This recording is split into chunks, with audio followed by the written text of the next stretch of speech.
This lesson entitled Blood Analysis. Before we proceed to our lesson, let's start with the lesson objectives. Students should be able to define blood stain pattern analysis and explain the importance of blood stain pattern analysis. I will discuss the blood stain pattern analysis and types of stains. Let's start with the blood stain pattern analysis. It is the interpretation of blood stains at a crime scene in order to recreate the actions that caused the bloodshed. Analysts examine the size, shape, distribution, and location of the blood stains um, to form opinions about what did or did not happen. Next is the types of stains. Blood stains are classified into three basic types: passive stains, transfer stains, and impact stains. Passive stains includes drops, flows, and pools, and typically result from gravity acting on an injured body.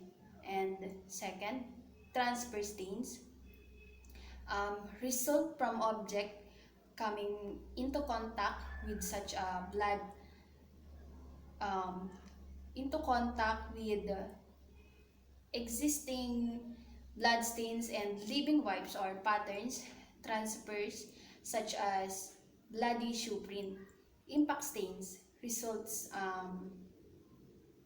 from blood projecting through the air and are usually seen as spatter but may also include gushes, splashes, and arterial spurts. Next, documentation of blood stain evidence. The most frequently used method of capturing blood stains is high resolution photography. A scale or ruler is placed next to the blood stains to provide accurate measurements, and photos are taken from every angle.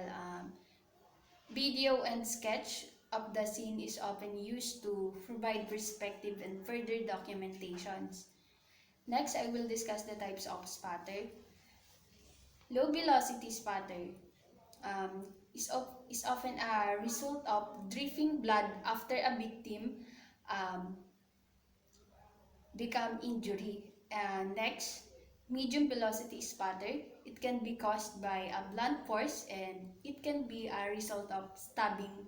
And this can be classified as projected blood.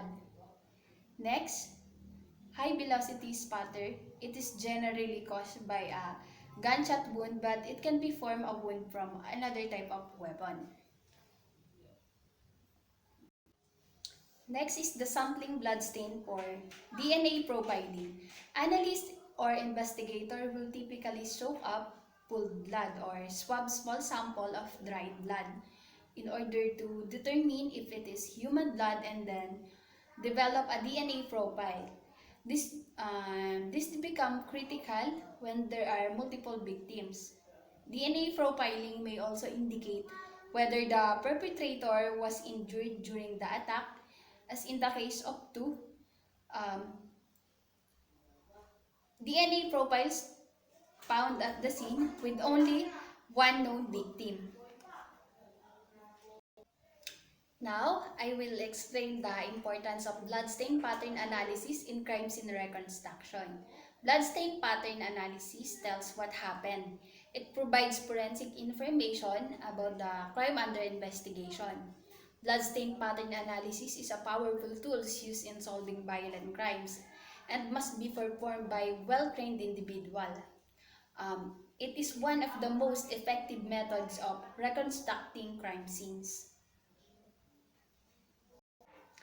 Last slides. Tools used to determine area of convergence and area of origin. To find the area of convergence, investigators typically use strings to create straight lines through the long axis of individual drops.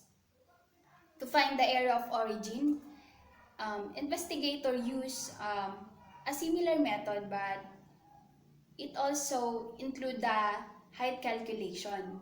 This analysis can be done using strings and protractors, mathematical calculation, tangent trigonometric function, computers software like Backtrack or Hemospat, and limiting angle method, which is distinguish the physical evidence to exclude angles from analysis.